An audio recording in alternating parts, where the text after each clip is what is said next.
29 जनवरी को जया एकादशी व्रत है। शास्त्रों में इस एकादशी का विशेष महत्व होता है। इस एकादशी का व्रत रखने से पापों से मुक्ति मिलती है और मोक्ष की प्राप्ति होती है। जया एकादशी सनातन धर्म में एक महत्वपूर्ण व्रत है, जो माघ मास के शुक्ल पक्ष की एकादशी तिथि को मनाया जाता है, जो भगवान विष्णु को समर्पित है। धार्मिक ग्रंथों के अनुसार इस व्रत का पालन करने से व्यक्ति के सभी पाप नष्ट हो जाते हैं और मोक्ष की प्राप्ति होती है। पौराणिक कथाओं में जया एकादशी को विशेष स्थान प्राप्त है, क्योंकि यह व्रत न केवल सांसारिक सुख प्रदान करता है, बल्कि आध्यात्मिक उन्नति का माध्यम भी बनता है।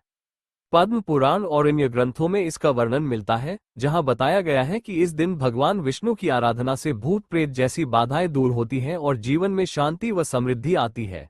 वर्ष 2026 में यह एकादशी 29 जनवरी को पड़ रही है। पद्म पुराण में उल्लेख है कि जो भक्त इस व्रत को विधि विधान से करता है, उसे 7 जन्मों के पापों से छुटकारा मिलता है और वो विष्णु लोक में स्थान पाता है। धार्मिक दृष्टि से यह व्रत व्यक्ति को आत्म संयम सिखाता है। सनातन परंपरा में एकादशी व्रतों का महत्व इसलिए है क्योंकि ये चंद्रमा के प्रभाव से जुड़े होते हैं और जया एकादशी विशेष रूप से पापनाशक मानी जाती है।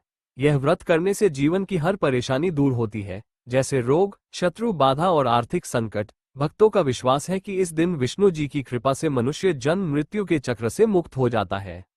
इस दिन प्रातः काल उठकर स्नान करें और स्वच्छ वस्त्र धारण करें। घर के मंदिर में एक चौकी पर पीला कपड़ा बिछाकर भगवान विष्णु की प्रतिमा या चित्र स्थापित करें।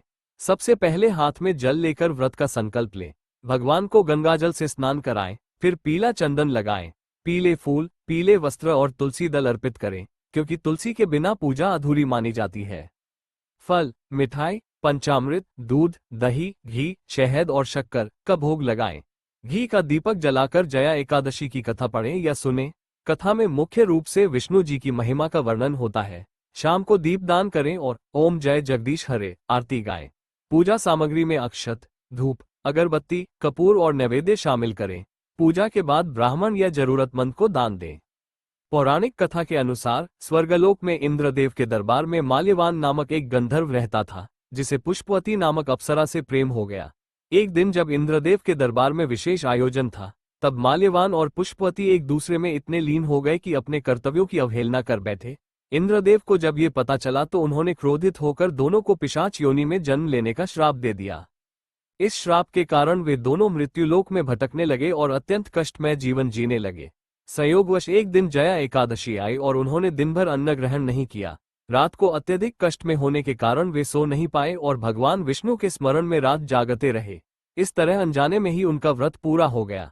भगवान विष्णु की कृपा से इस व्रत का पुण्य उन्हें प्राप्त हुआ और वे पुनः अपने गंधर्व स्वरूप में लौट आए।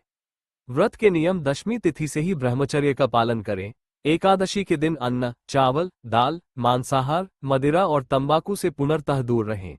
झूठ बोलना, क्रोध करना, निंदा और विवाद से बचें। बाल या नाखून न काटें। दिन में न सोए। तामसिक भोजन का सेवन वर्जित है। फलाहार या दूध से व्रत रखें। द्वादशी तिथि पर पारण करें, जिसमें ब्राह्मण भोजन के बाद स्वयं भोजन ग्रहण करें। इन नियमों का पालन न करने से व्रत का फल नहीं मिलता।